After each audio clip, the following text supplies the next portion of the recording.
Eh, Pak Lurah sering dengar isu ini nggak? Banyak banget yang mau masuk pabrik harus bayar. Ya itu. Tanggapan Pak Lurah gimana? Visi misinya apa sih Pak? Kenapa Bapak mau jadi kepala desa? Karena kan tadi saya lihat di paido terus ke masyarakat. Bisa cerita nggak Pak? Oke sahabat Geraha Kreatif, kembali di podcastnya Geraha Kreatif. Hari ini kami kedatangan orang nomor 1 di Desa Pasir Buyut.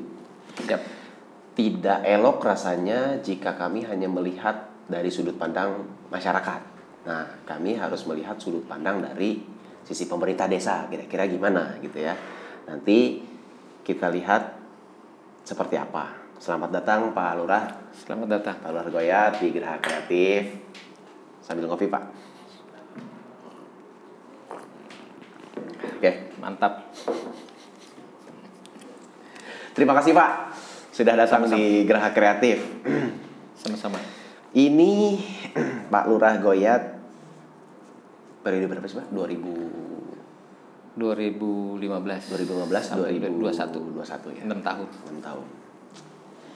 Lebih kondusif Pak Desa Pasir Buyut. Alhamdulillah.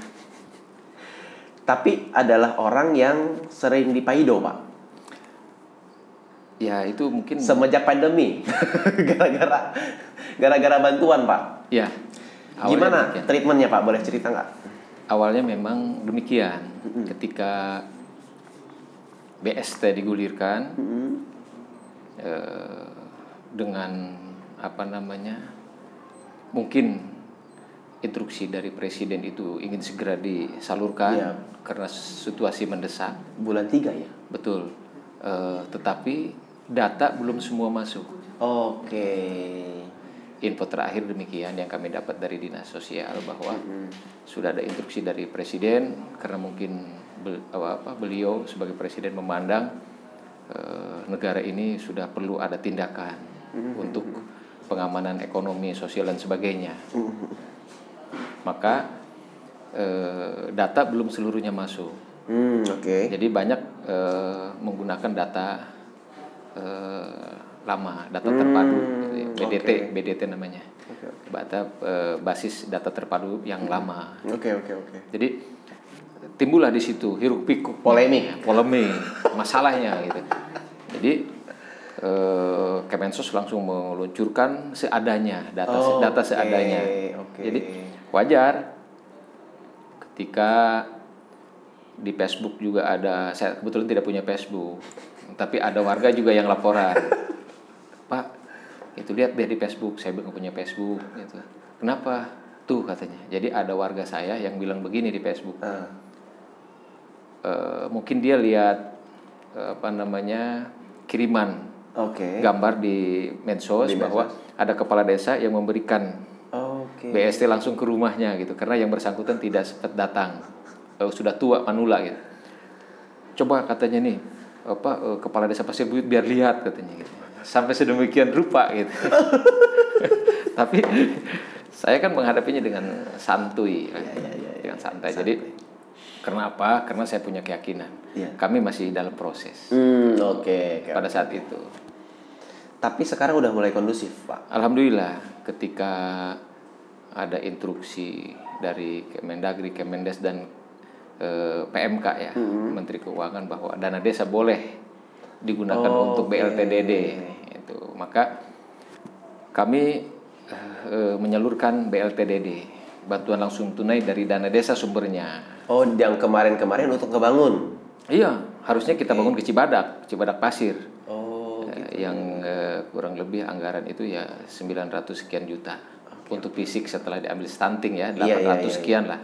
Stunting 100 juta rencana waktu itu. Harusnya 2020 itu ada pembangunan di Cibadak, tapi Katilang Cibadak. Tapi karena ada pandemi akhirnya dialihkan ke bantuan BLTDD.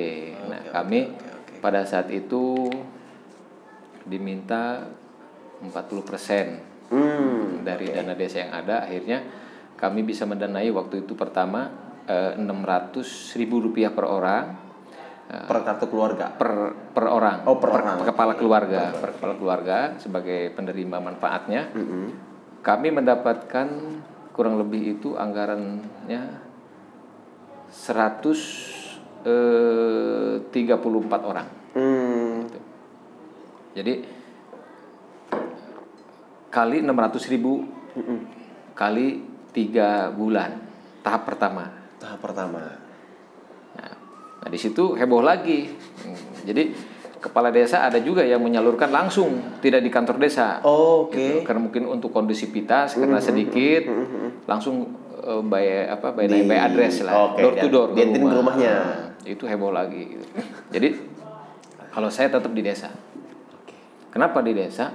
Karena itu kan BLTDD, bantuan langsung tunai dana desa, harus di desa kan tempatnya. Adapun resikonya ya kita ambil. Kenapa? Karena di desa adalah tempat yang paling cocok, biar mereka yang datang.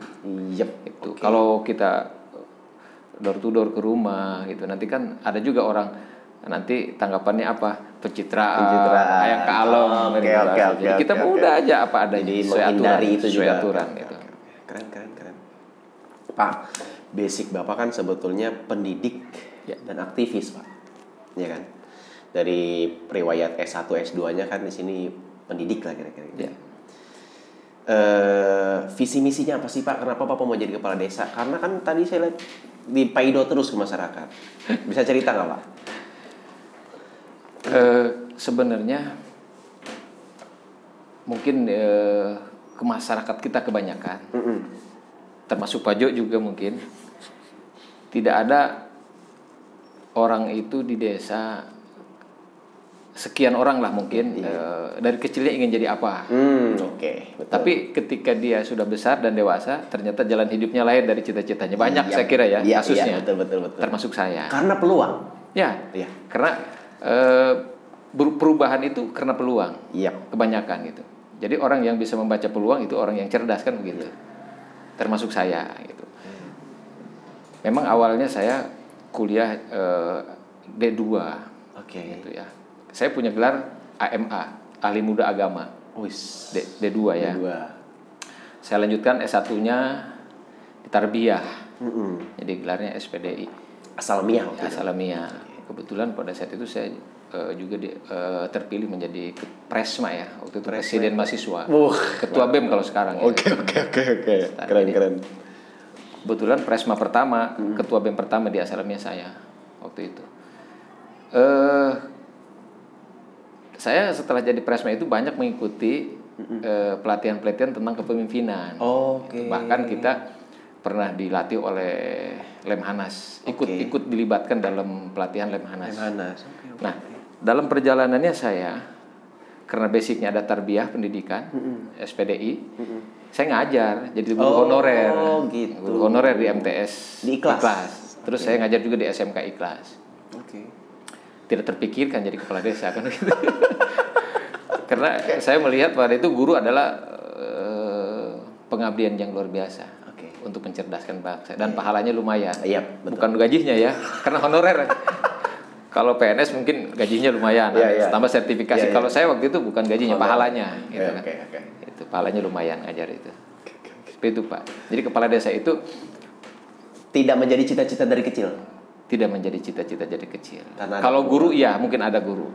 Karena orang tua dulu guru. Berarti visi misinya mengabdi dong.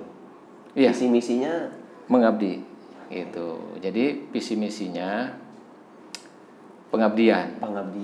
Jadi kalau kita dimanapun bekerja, di institusi manapun bekerja, kalau sudah nilainya pengabdian, niatnya pengabdian, innamal amalu binniyat, maka dia akan mencintai pekerjaannya. Itu. Jadi kalau sudah mencintai pekerjaannya, maka profesionalisme akan mengikuti. Itu dia akan profesional di situ karena dia mencintai pekerjaannya. Apapun, tidak melihat lagi finansialnya, tapi dia sudah totalitasnya di situ. Mencintai pekerjaan. Saya kira sama waktu jadi guru juga saya pernah. Berarti berapa lama Pak jadi guru waktu itu? Tahun 2007, 2004, 2007. Terus 2000 totalitasnya saya 2007 sampai 2008,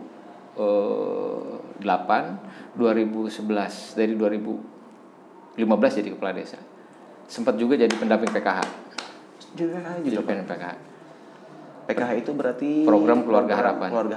Yang Kemensos. Yang bantuannya sampai hari ini juga masih ada. Masih ada. Itu saya di Banten itu pertama, angkatan pertama tahun 2008. Oke. Pertama ada PKH di Indonesia 2007. Itu baru beberapa provinsi termasuk Jawa Barat, diantaranya Bogor, Jawa Barat. Nah 2008 itu Banten, diantaranya Serang. Tidak semua, baru Serang. Serang dengan Pandeglang, dua kabupaten. Saya mengerucut yang di Persilbuyut, pendamping PKH pertama di Serang di Kabupaten Serang gitu. Oke. Dari situlah mulai ada melihat peluang bahwa ini tuh masyarakat banyak bisa dibantu gitu ya Pak. Iya, jadi pepatahnya begini, kata kepala dinas pada saat itu ke saya memberikan motivasi. Gaji saya waktu itu cuma 2,5 juta menjadi pendamping PKH gitu kan. Yang mobile nih, tiap hari harus ke sekolahan, monitoring Pasdik ya namanya, fasilitas pendidikan. Terus kita atur jadwal ke Paskes, fasilitas kesehatan, ke puskesmas. Terus kita juga harus pertemuan kelompok kepada sasaran kita, anggota PKH kita, menanyakan sejauh mana anaknya sekolahnya, terus uangnya dibelikan apa saja. Kita arahkan, kita bimbing supaya mereka klasternya meningkat, bukan dulu KSM ya, RTSM dulu, rumah tangga sangat miskin, dirubah lagi menjadi KSM, keluarga sangat miskin gitu. Sekarang sudah dirubah KPM, keluarga penerima manfaat. Jadi miskinnya dihilangkan karena sudah mulai sejahtera. Gitu. Udah mulai tersentuh bantuan-bantuan. Betul itu. Jadi pada saat itu Pak Kadis, sekarang udah almarhum beliau, urusi orang miskin maka hidup Anda tidak akan miskin. Itu filosofinya. Yang dipegang sampai hari ini. Hidup urusi orang miskin maka Anda tidak akan miskin. Nah, terus saya tanya, dengan gaji 2,5 kita bisa kaya nggak? Bukan berarti kaya gitu kan. Jadi artinya dengan gaji kalian 2,5 juta, insya Allah barokah dan merasa cukup, dan kalian tidak akan pernah kena musibah. Itu juga adalah merupakan kekayaan. Kasih sehat terus. Terus barokah, uang segitu tuh barokah, tidak pernah ada masalah dalam keluarga. Anak istri ini aja gitu ya, maksudnya normal-normal aja gitu. Gitu. Oke, berikutnya Pak. Prestasi selama menjadi lurah bisa diceritakan nggak Pak? Karena kan udah mau ini ya, udah lama ya, udah 5 tahun ya. Betul. Kita flashback ke belakang kalau gitu. Oke. Berarti harus melihat janji. Iya. Flashback ke belakang. Gitu. Kenapa sih saya terpanggil menjadi kepala desa? Jadi anak yang tinggal di desa, kadang kita greget juga gitu. Ini kalau desa tidak dimanage dengan baik gitu, apa mau selamanya seperti ini gitu. Maka sampai kesempatan ini juga saya himbau ke anak-anak muda yang punya niat ingin jadi kepala desa, harus melakukan transek dulu, artinya mengamati potensi yang ada, simpen dalam pikiran kita, ya kan, terus diramu dalam hati kita, ini harus gua rubah. Harus karakternya dulu dibuat, komitmen dalam jiwa kita dulu. Ketika saya jadi kepala desa, ini program-program yang harus kita lakukan gitu. Jadi tidak pakai ambisi ya? Iya, justru kalau kepala desa itu ambisi, nanti yang timbul cuman gaya gitu, gaya kepemimpinannya ya tidak ada, pemimpinnya gitu. Jadi hanya gaya jabatan aja gitu. Jadi gaya kepemimpinannya. Tapi saya kira setiap pemimpin itu berbeda-beda gaya, punya gaya masing-masing. Jadi, dan prinsipnya menurut kacamata saya, tidak ada satu pemimpin pun yang tidak berjasa.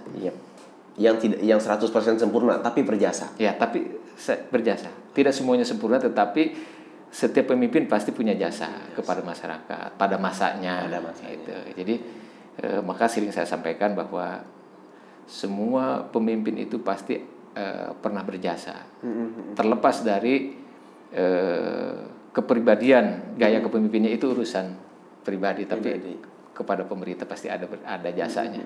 Cuman mungkin waktu yang menilai. Karena pada saat dia menjabat, biasanya orang akan melihat sisi negatifnya saja. Tapi setelah purna bakti, orang akan merasakan. Ini hasil ya gitu. Itu di situ lah. Jadi ada istilah gajah tinggalkan gading, macan tinggalkan belang kan gitu. Itu setelah orangnya tidak ada, orangnya tidak menjabat gitu. Jadi kalau kata lagu Om Mama, kalau sudah tiada baru terasa kan begitu. Iya kan? Iya. Jadi pada saat ada mah nih. Iya. Ya, Pak Ido aja yang ada tuh di sudut pandang yang jelek aja gitu ya. Oke. Berarti prestasinya di selama ini yang bisa diceritakan apa Pak? Kalau gitu. Saya tadi kembali ke belakang bahwa visi misinya apa? Kita ingin membenahi lah. Kalau membangun desa mungkin terlalu luas. Wah gitu ya. Tapi saya ingin membenahi yang sudah ada, yang sudah baik, yang ada yang sudah kita teruskan lebih baik. Yang belum baik kita berubah menjadi baik. Itu saja, sederhana. Jadi dulu itu dari Kampung Pasir Buyut yang kemarin Pak Jo acara Maulid itu, mau ke SD itu anak sekolah dari jembatan itu udah buka sepatu. Iya Pak. Sebab jembatannya jembatan gantung kan. Iya. Dan itu pun rusak. Nah itu rusak. Kita pakai bambu lah dulu Terus dibangun oleh pemerintah daerah pakai jembatan gantung kan.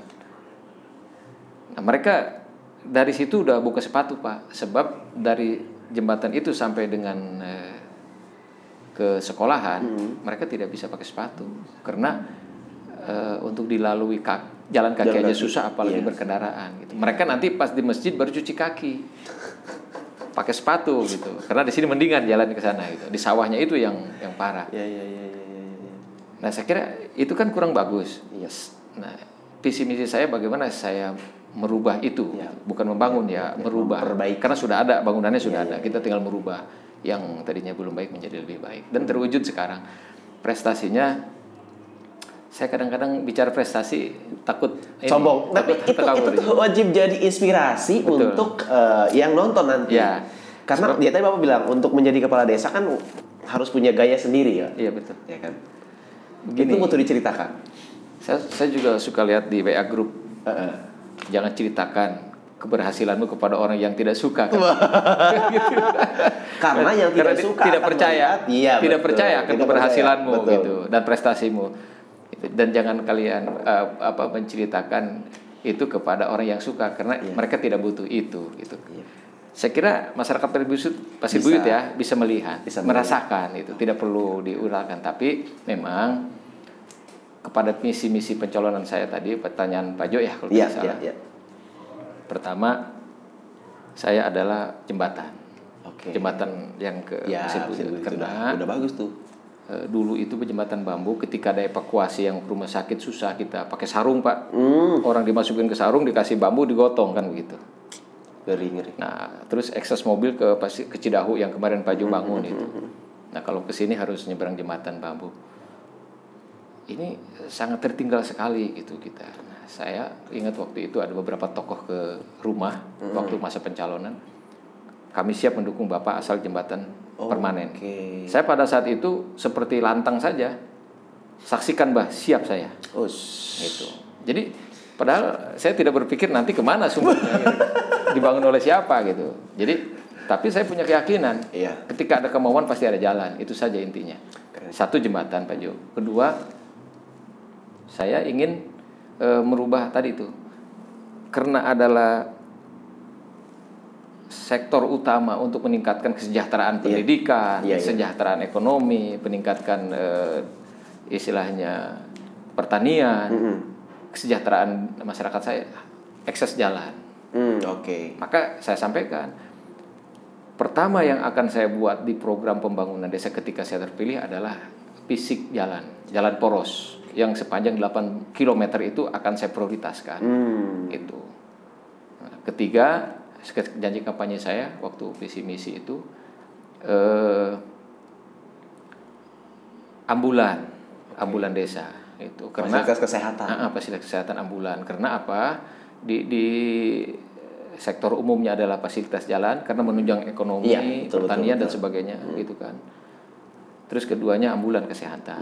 Nah gitu. Nah yang ketiga adalah karena waktu itu saya terpilih sebelum waktu mencalon kepala desa itu udah ada beberapa industri di wilayah kita. Saya sampaikan ketika ada peluang saya diberikan kesempatan jadi kepala desa yang masuk kerja, saya akan hindari pungli. yang selama ini beredar ya. Ya, selama ini beredar dan jadi tabu bagi masyarakat. Cakar gitu kan, calo karyawan tuh. Masa masyarakat kita sendiri mau kerja harus bayar kan gitu. Padahal pelaku-pelakunya ya bukan orang jauh kan gitu. Jadi orang-orang oknum lah. Ya oknum, tidak semuanya oknum lah gitu. Akhirnya wajar ketika warga geram ingin masuk kerja aja harus bayar. Akhirnya kan orang lah di luar kecamatan, luar kabupaten yang kerja. Kenapa mereka datang dari jauh berani bayar? Karena di wilayah mereka tidak ada industri. Tapi warga kita, buat apa saya bayar? Industri di wilayah kita, tapi tetap aja tidak bisa kerja karena tidak bayar kan? Nah ini yang saya rubah gitu, mindset berpikir untuk mensejahterakan masyarakat. Dan sampai sekarang alhamdulillah beberapa mungkin ratus orang saya masukin kerja, nggak ada sepeser pun yang saya pinta uang. Bahkan keren. Ketika minta register stempel desa untuk ke pabrik kan biasa Pak minta register dari desa dulu. Biasanya rekomendasi ya Pak. Rekomendasi dari desa dulu.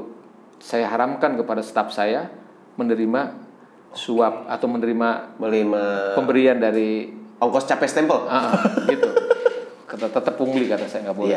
Gitu. Kecuali adat ketimuran itu mereka sudah kerja gitu, sambil lewat kantor saya Pak. Ini gaji pertama ngasih rokok itu dengan ikhlas silakan. Apresiasi itu, tapi nggak ada. Nggak ada yang seperti itu. Keren. Nah, berarti Pak kalau begitu di industri juga ada ukurannya dong. Maksudnya ini kan daerah industri ya Pak. Di Pasir Buyut ada berapa sih Pak industri?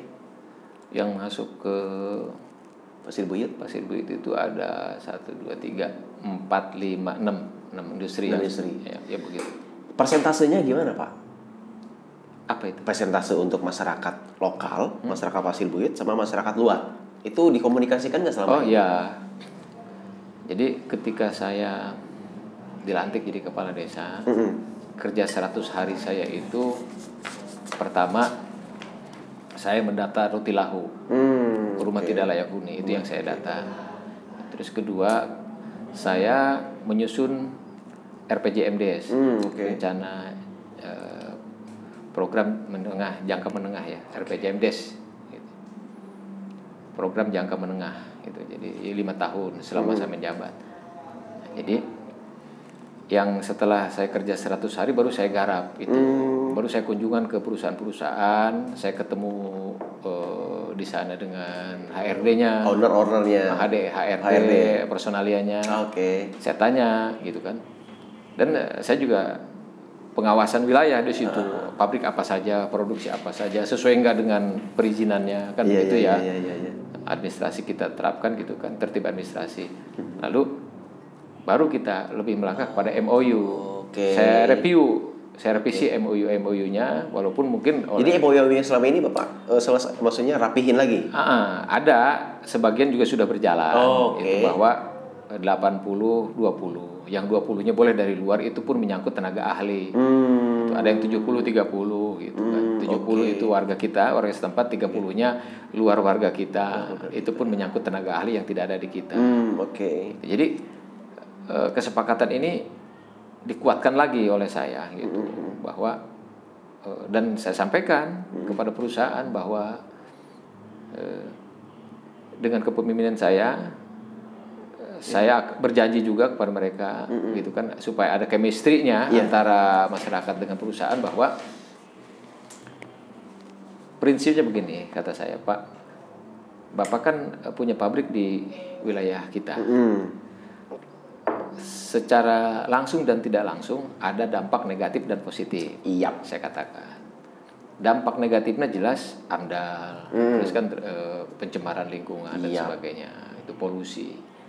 Tetapi karena ini adalah daerah industri, maka kami pemerintah desa juga tidak bisa membantah itu, karena itu keputusan daerah, gitu kan, untuk menetapkan daerah industri. Hanya kami ingin bukan hanya negatifnya saja, tetapi positifnya harus ada, nilai positifnya, terutama untuk mensejahterakan masyarakat saya. Dengan cara apa? Dengan cara rekrutmen tenaga kerja. Gitu. Kalau tenaga kerja kita, warga saya kerja di industri yang ada ini, otomatis kan angka pengangguran berkurang. Iya. Nah, dampaknya perekonomian, kesejahteraan mereka terangkat, anaknya bisa sekolah, daya beli naik, bisa kredit, daya beli naik, bisa kredit motor. Mereka kan udah mulai meningkat kesejahteraannya. Itu kan kebutuhan dasarnya. Lalu pihak perusahaan juga saya bilang tidak akan ada karyawan kalau nggak ada perusahaan. Tidak akan ada perusahaan kalau nggak ada karyawan. Nah gitu. Jadi kita saling membutuhkan. Maka untuk itu kata saya juga pemerintah desa akan memberikan kenyamanan, keamanan kepada perusahaan sebatas unsur-unsur tadi, kebutuhan pokok masyarakat saya terpenuhi.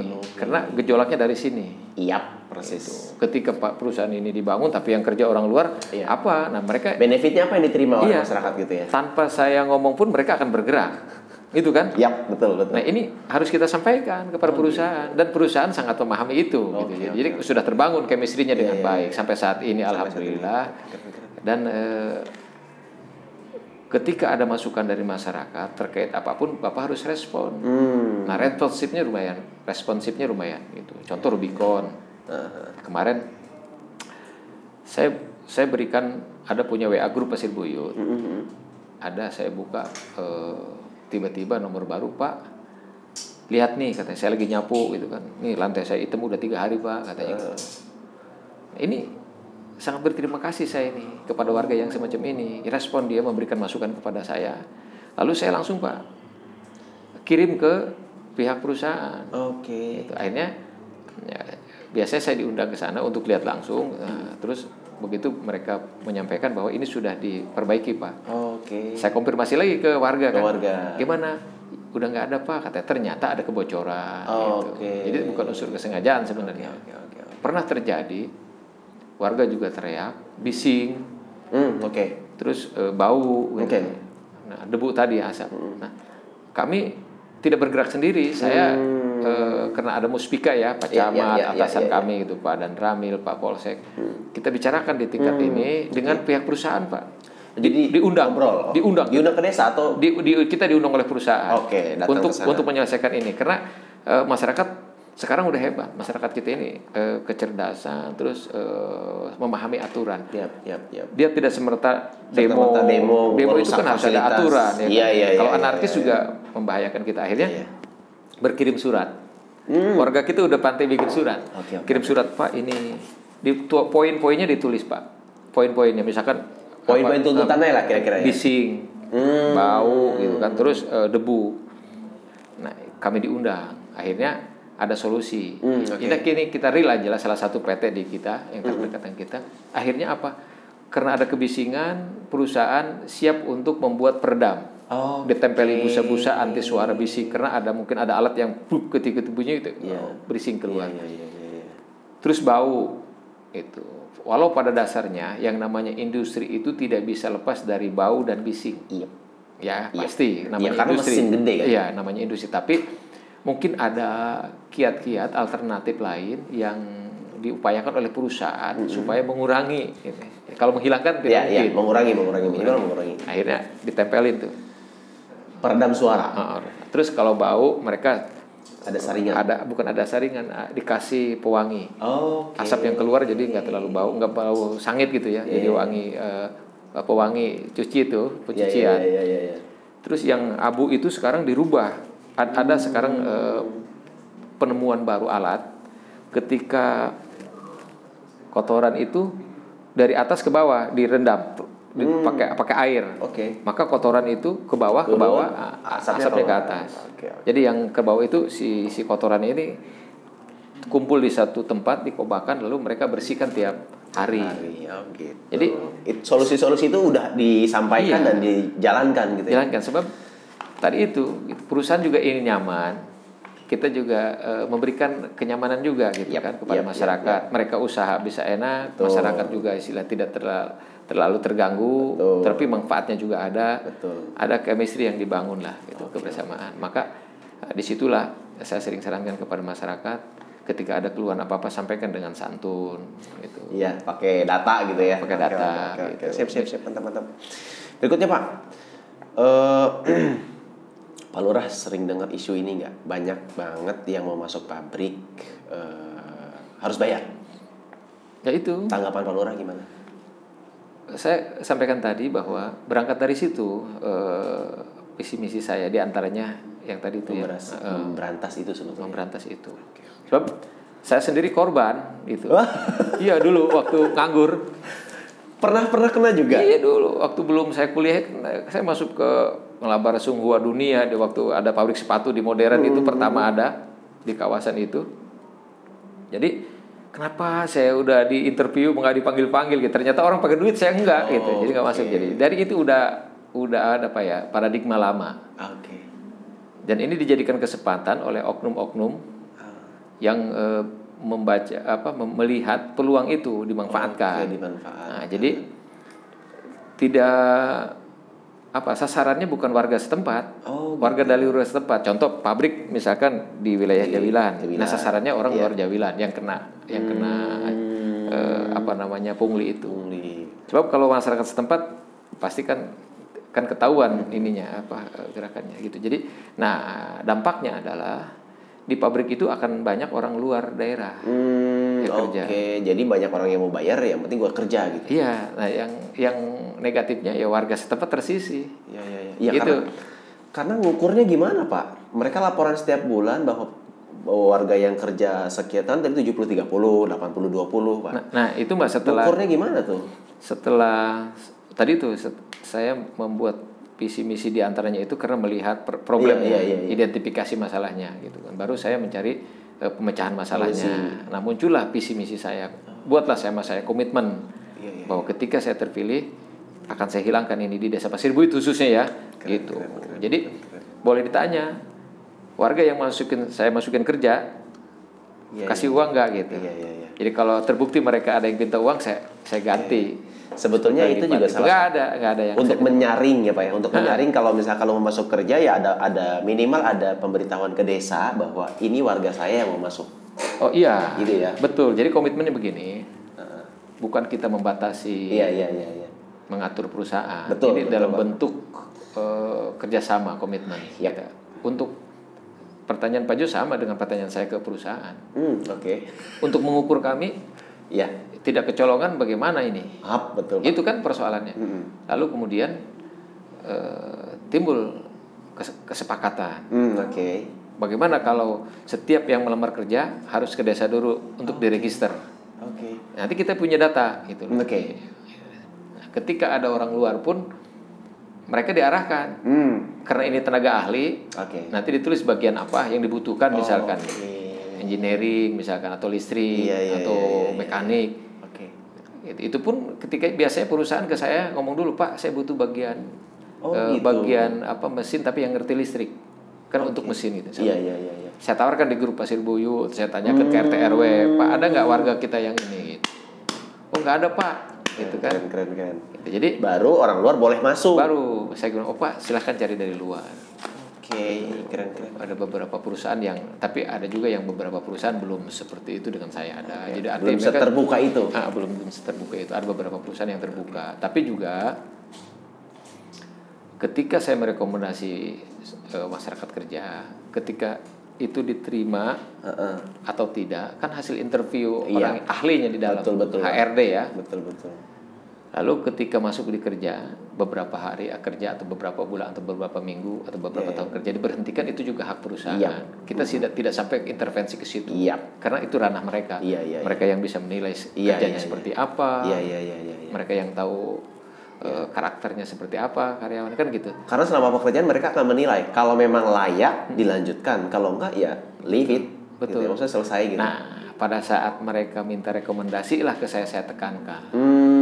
Oke, karena jadi tanggung jawab dong. Iya, ini rekomendasi ini jangan disia-siakan. Iya. Orang berebut ingin kerja, maka manfaatkan peluang ini ketika Anda diterima.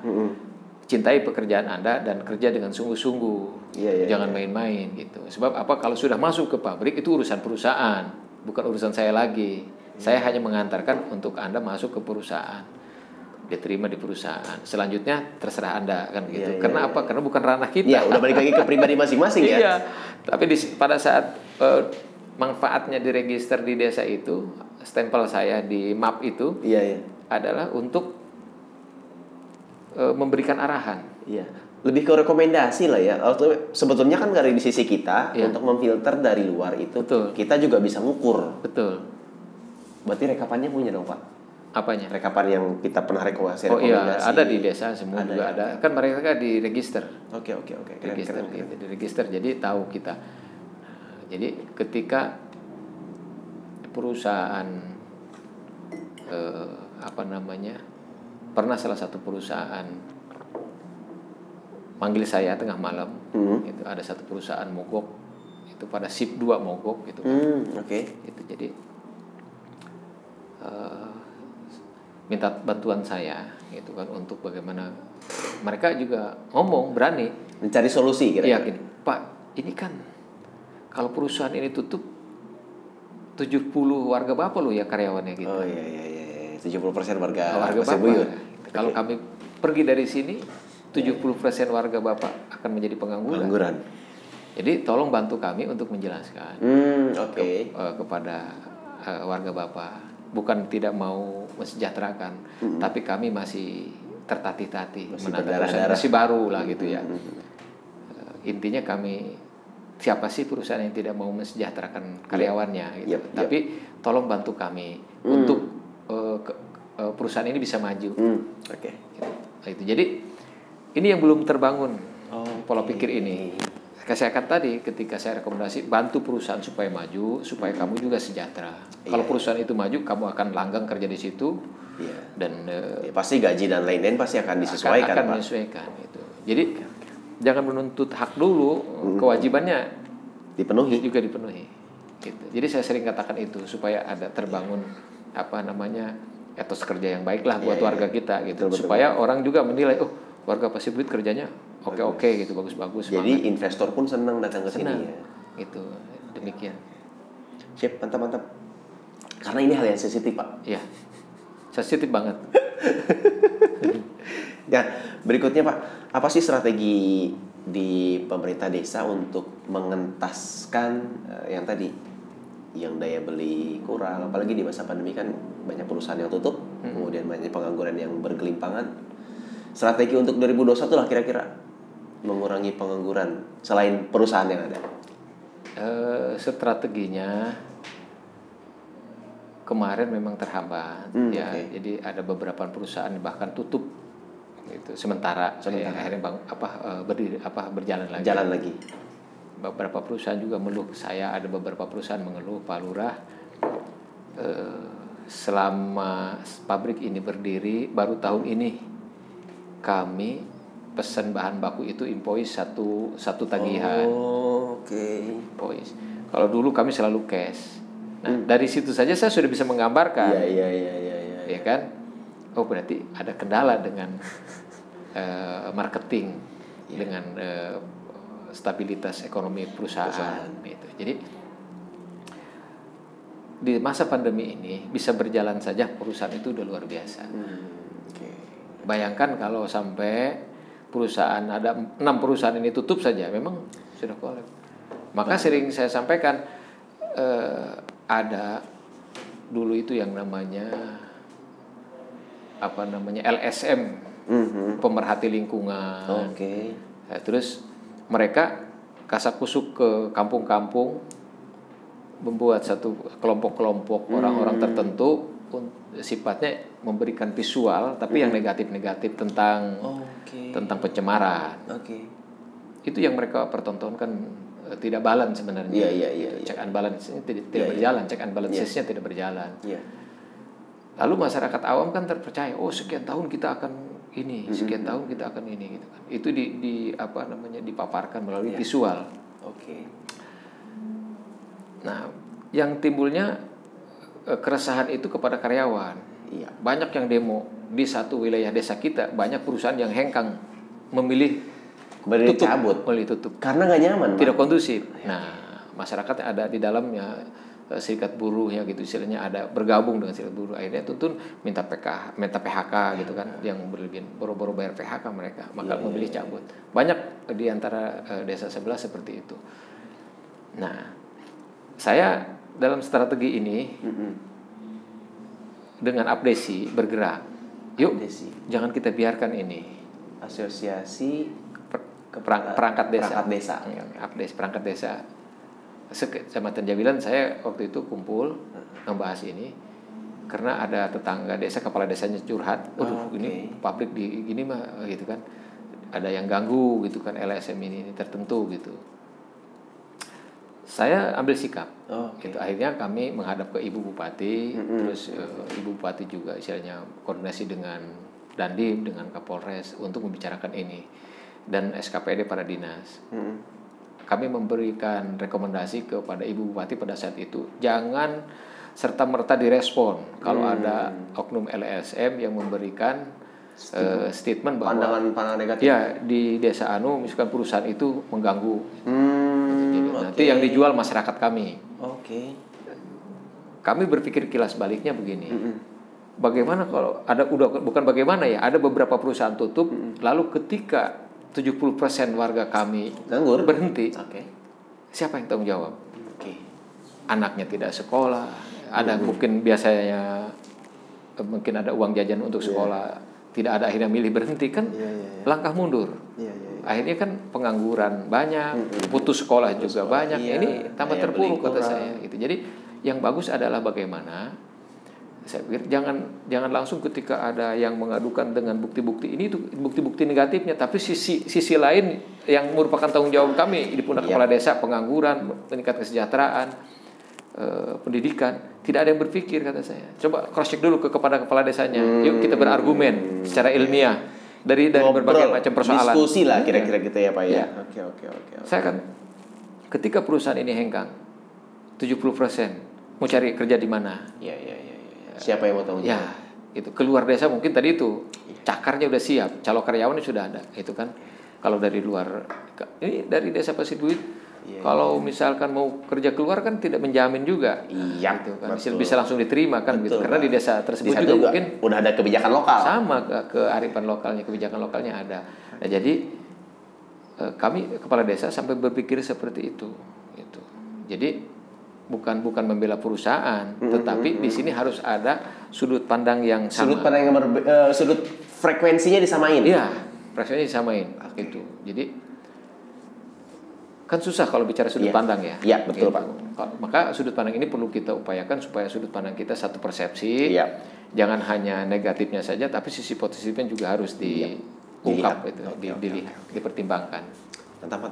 Berarti berikutnya adalah di desa Pasir Buit kan masih persawahan Pak. Pernah terbesit nggak atau pernah ada sebelumnya pembicaraan atau konsolidasi tentang desa wisata? Bisa cerita Pak? Saya sudah membentuk kelompok sebenarnya Pokdarwis, kelompok sadar wisata. Desa wisata. Kelompok sadar wisata. Iya, Pokdarwis, kelompok sadar wisata. Terus? Ini diketuai oleh Pak Rohyat kalau tidak salah, dengan Pak Guru Erwis, Pak Sarip. Itu karena tadinya ingin dianggarkan dari dana desa tahun ini 2021.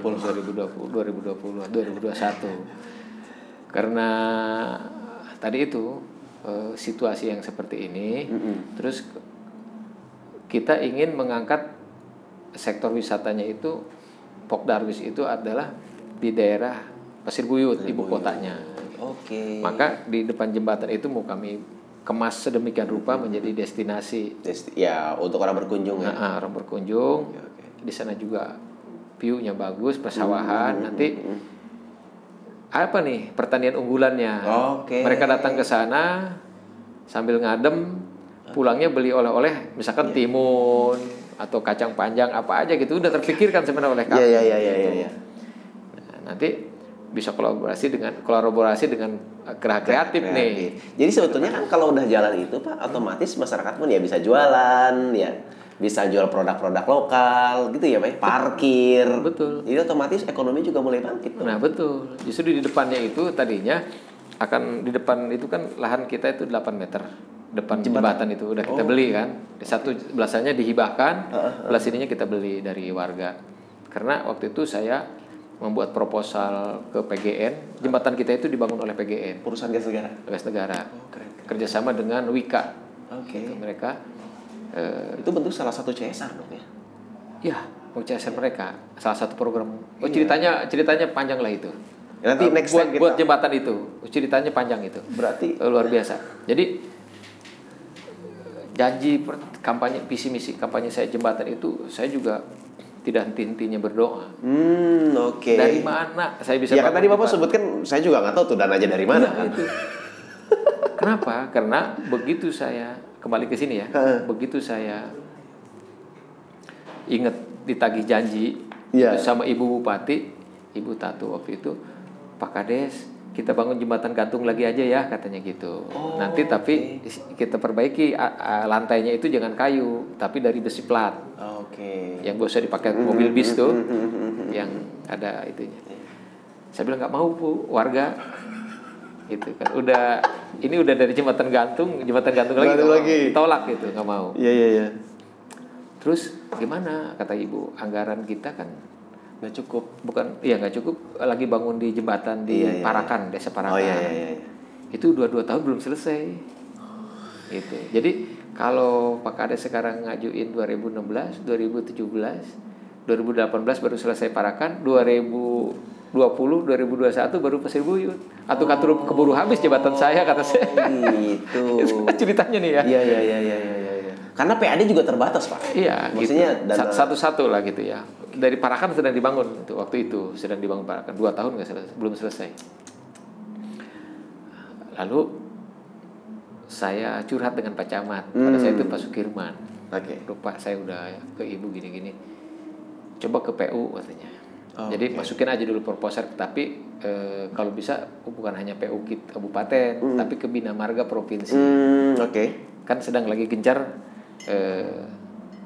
bangun jembatan di Pandeglang dan Lebak ya waktu itu. Karena waktu itu menjadi isu nasional ya. Di TV ramai. Jembatan Asa di sana itu kan turun semua ke sana. Buat proposal sama saya. Langsung ke Bina Marga provinsi saya. Ketemu sama Pak Kasih kalau tidak salah ya. Ketemu juga sama Pak Kabinnya, ditemukan. Akhirnya dijelaskan oleh beliau untuk tahun ini dan 3 tahun ke depan sepertinya Bina Marga provinsi konsentrasi Pandeglang dan Lebak.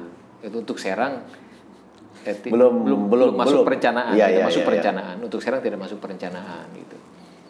Kalau pemerintah udah tidak masuk perencanaan kan sudah nggak bisa termata temuan nantinya. Lalu kemudian saya hubungi lagi Pak Camat. Kan curhat saya ke Pak Camat ya. Iya. Ke Pak atasan langsung. Nah, ya udah katanya, kalau udah disampaikan mau proposalnya nggak apa-apa, tunggu aja. Udah tetap saya kasih proposal, saya kasih bukti ke permohonan kita. Oke. Lalu kemudian Pak Camat kasih kabar saya. Pak Kades katanya gitu. Coba bikin proposal ke PGN. Kata Pak Kadis, Pak Jatmiko kalau tidak waktu itu, Pak Jatmiko katanya ada PGN di kita sedang bergerak membangun di Banten, di Serang ya. Kali aja ada rezeki kita. Saya buat tuh. Itu direkomendasi sama PU ya, sama Pak Sukirman gitu. Pas hari Kamisnya saya kasih proposal, hari Minggunya kita ada pengajian syariahan. Yang dipimpin oleh Ketua MUI Kecamatan, rutin kita. Syariahan itu artinya bulanan ya. Iya. Di Masjid Pasir Buyut yang kemarin Pak Jo Maulid Nabi. Yang kita nyebrang pakai bambu, jembatan gantung kan. Terus ada Pak Kiai, narasumber kita Pak Kiai Ibang. Mobilnya tidak bisa masuk kan di pinggir situ. Kalau Abah Ahyar juga, Pak Kiai Haji Ahyar juga. Nah, saya bisikin ke beliau, Pak Kiai, tolong didoain, gitu. Dibacain Fatihah kata saya di sini, bahwa masyarakat Pasir Buyut itu ingin punya jembatan. Tapi merupakan keniscayaan yang dari kabupaten begini, tapi kami sedang berupaya ke PGN. Ada taufik dan hidayah lah ke sana nih. Moga-moga ikhtiarnya sukses. Dibacain oleh beliau. Jadi untuk jembatan ini kita bacain Al-Fatihah. Pak Kiai yang pimpin. Dapat 2 minggu ada informasi dari Pak Camat, standby di lokasi, PGN mau survei. Oke. Tuh kan? Itu. Kekuatan doa. Iya. Jangan bilang rezeki anak soleh ya. Itu rezeki. Iya. Satu kemujizatan. Iya. Doa para kiai. Jadi saya tidak pernah merasa bahwa itu saya yang bangun. Oke. Walaupun pada masa saya dibangunnya. Iya, kenapa? Itu adalah merupakan doa para kiai dan masyarakat Pasir Buyut. Oke. Iya, gitu. Jadi saya tidak pernah mengklaim. Iya, keren. Saya hanya membuat proposal. Mengikhtiarkan Saja. Iya. Hakikatnya Allah itu jelas gitu kan. Sebab apa? Sebuah kemustahilan. Iya. Dengan kondisi yang disampaikan oleh kondisi tadi ya. Dengan kondisi yang disampaikan oleh pemerintah daerah. Oke. Sampai Ibu Bupati juga kaget. Begitu saya SMS waktu itu, Bu, alhamdulillah jembatan mau dibangun sama PGN. Oke. Kata Ibu, oh itu ya katanya. Aduh bersyukur banget gitu. Ibu. Nah pada saat peresmian disinggung sama Ibu. Saya diundang kan di Tasikardi di sana di Karamat Watu. Ibu sampaikan, ini kepala desa paling rewel ke saya katanya. Minta program terus gitu. Banyak maunya. Ya, kata Ibu minta banyak program. Nah pas minta jembatan saya nggak bisa ngomong kata Ibu. Tapi alhamdulillah dengan hadirnya PGN itu dibangun. Terbantu juga. Nah, Ibu merasa bangga kepada PGN katanya waktu itu. Karena PGN bisa turut membangun Kabupaten Serang, meringankan beban pemerintah daerah. Kata Ibu itu. Saya kutip ya. Keren. Anugerah itu ya. Anugerah paling besar jembatan buat saya. Iya. Di masa kepemimpinan saya. Buktinya kita juga kemarin waktu Maulid kan bisa lewat, Pak. Bisa. Keren. Nah, sekarang kan industri sudah ada. Sekarang home industri yang sebelah mewakafkan tanah itu yang sebelah. Beliau sampai berani mewakafkan tanah karena apa? Mereka ingin mobilnya masuk. Oke. Karena beliau punya usaha, anaknya itu punya usaha konveksi. Oke. Selama ini kan di Jakarta mereka ngontrak mungkin ya atau tanah kan lebih, kalaupun beli sana lebih mahal ya. Dengan dibangunnya jembatan sekarang industrinya di sini. Iya jalan ya. Nah sekarang warga setempat bisa ikut kerja di situ kan. Ini luar biasa kan. Keren. Anugerahnya. Itulah ceritanya. Ada nggak program dari desa untuk meningkatkan SDM ke depannya, Pak?